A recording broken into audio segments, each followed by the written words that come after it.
Evening all, and welcome back to the channel. In this video we'll look at more drone footage and discuss the possibility of this being the start of the infamous Project Bluebeam. And how could a helicopter not look? There's something else right That thing is silent, dude. That's insane.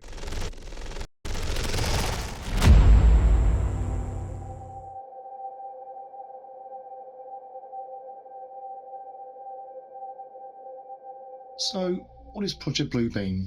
Just to be clear, this video is not going to go into the complete ins and outs of Project Bluebeam. That would take probably an hour or so, and other channels have done it far better, and I recommend TheWhyFiles to do that.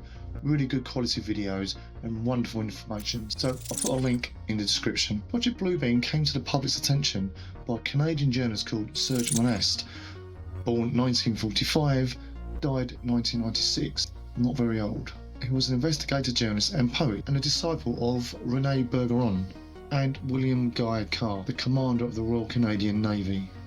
In the 1990s, Serge devoted his life to discovering the activities of a cult known as the 666.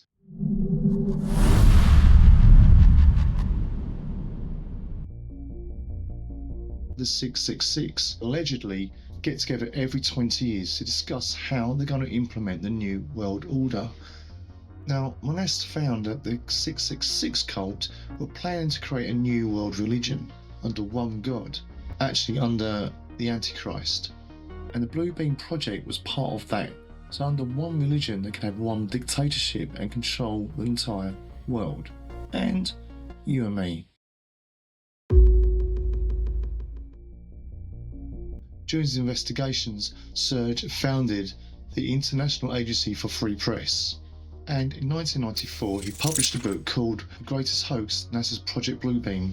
Monast found his sources thanks to politicians and Secret Service agents that were repentant and wanted to tell him the truth. That's the first. The Bluebeam project consists of 4 phases aimed at implementing a new religion and a new era, with the Antichrist at the head. And according to my notes, the first phase was a re-evaluation of all archaeological discoveries which would be unearthed by artificial earthquakes and alleged new discoveries. Phase 2 would be a gigantic space show, as he called it, thanks to holograms being projected in the sky with 3-dimensional optics, sounds, lasers, multiple holographic images beamed to different parts of the world, each receiving an image corresponding to the predominant faith of that region. The third phase was a 2-way electronic communication. Now this is a mind control technique used by television and propaganda, and of course the CIA have been working on that for a very long time. MK Ultra, anyone? And the fourth phase would be a supernatural manifestation of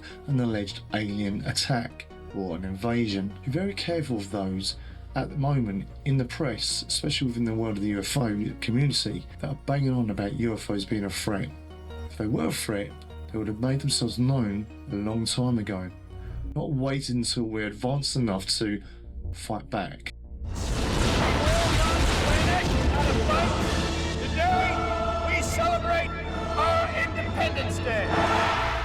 What happens, Monast? Well, what always happens to these people? First of all, he had his children taken away because they were homeschooled, which the Canadian government had some sort of issue with. 2 months later, Monast was arrested, taken into custody and questioned about spreading misinformation. Now, what nation's doing that right now? He was kept in custody for 24 hours and released the very next day. And unfortunately, he was found dead in his apartment from an alleged cardiac arrest. There was no documented heart conditions that we're aware of, but nonetheless, he still died of a heart attack. Could have been the stress, could have been the upset of losing his children. Who really knows? So, are the recent drone activities that we've seen over the US and the UK, in fact, for most parts of the world, part of Project Bluebeam? Well, I don't think so. If it was, the phases are all in wrong order. Where's the artificial earthquakes? Where's the discoveries of the new religions? Where are these things? That hasn't happened. You could argue that the mind control element is already happening with the conspiracy theory of the 5G. We haven't yet investigated, so I'd rather not comment on that one right now. Some would say that we don't have technology to do Project Bluebeam. Well, we do. There are government agencies and private entities that have been developing this sort of technology for many, many years. There's lots of talk of crash retrieval programs and reverse engineering. And even our humble fibre optic is apparently come from the Roswell incident. And how did we ever really come up with the idea that sand, silicon, can store information? Wow. So let's now take a look at some of the drone footage that we've gathered recently.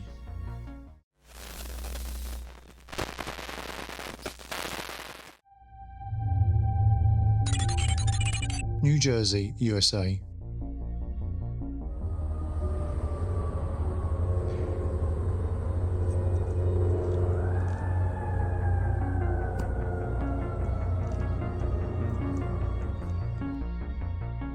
So this one itself kind of does behave like an aeroplane, has the two front lights, and if you listen carefully,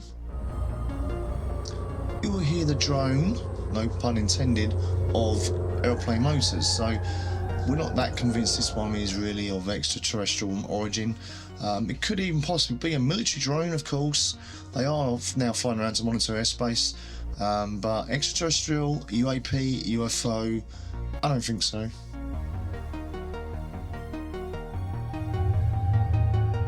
San Antonio, Texas. Now this one submitted by 5 Theft Grands on X shows really, in our opinion, nothing more than Chinese lanterns. When we're looking at UFOs or UAP activities, it's the behaviours we need to note. How are they actually moving? Do they move in a way that is abnormal to us? Well, these are not. These are drifting. They don't appear to have any propulsion system of their own.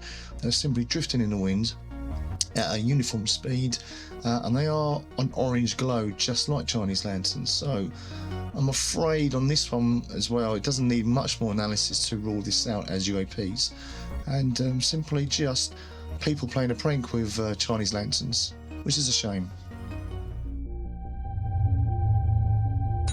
Sacramento, California.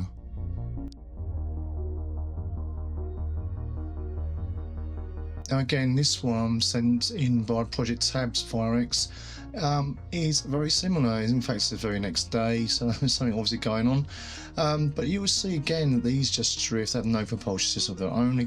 They don't change direction, don't do anything special. So we have nothing more than Chinese lantern submission, which is a shame, but you know, these sort of things flooding the internet at the moment.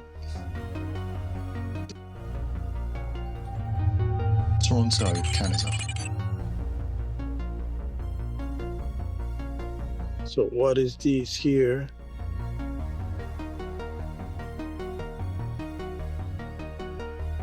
They must have put on the tree. Oh, we can call it an UFO.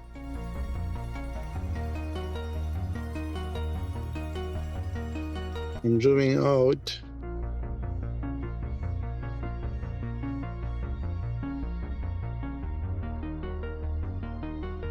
And I'm zooming in again.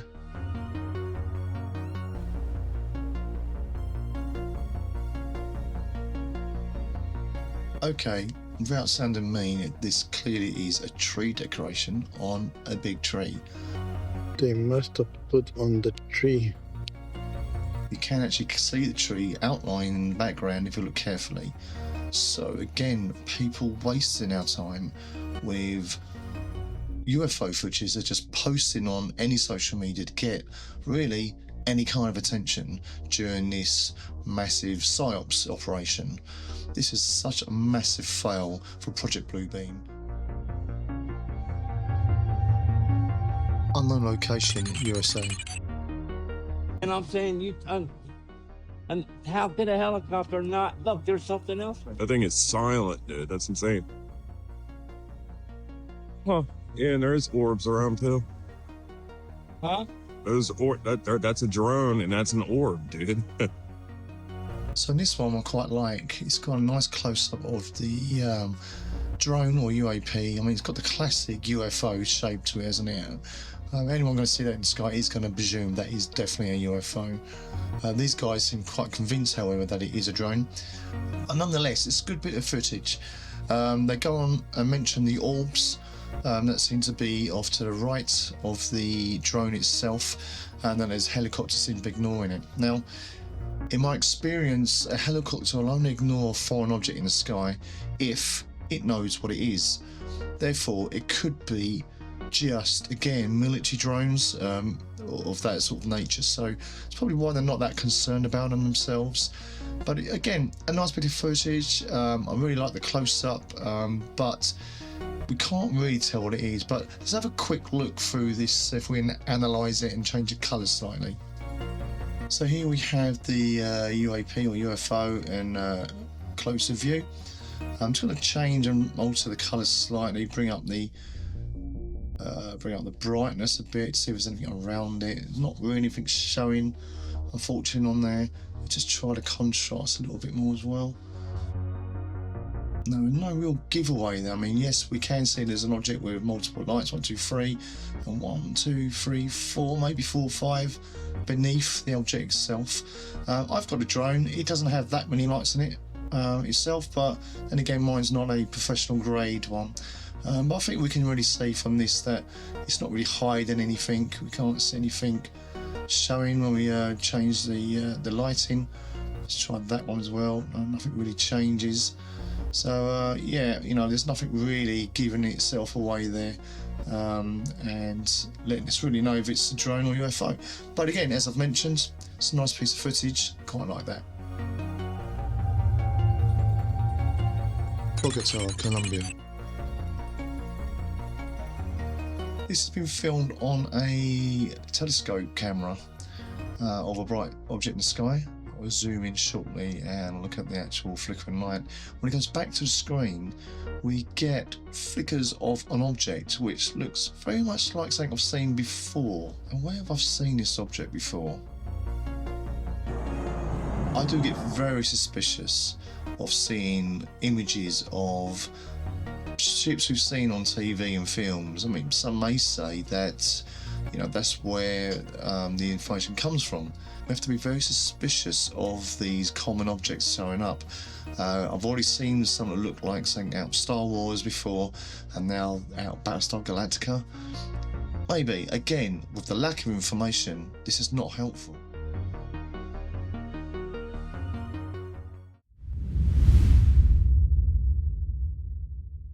And here's just a quick appeal.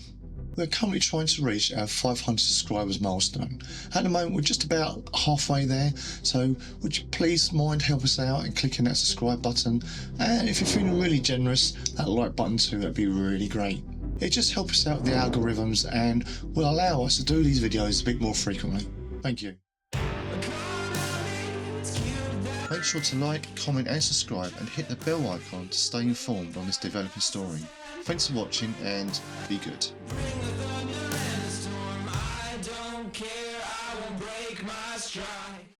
And if you have any cases to bring to us, please visit the website and click Report an Incident button.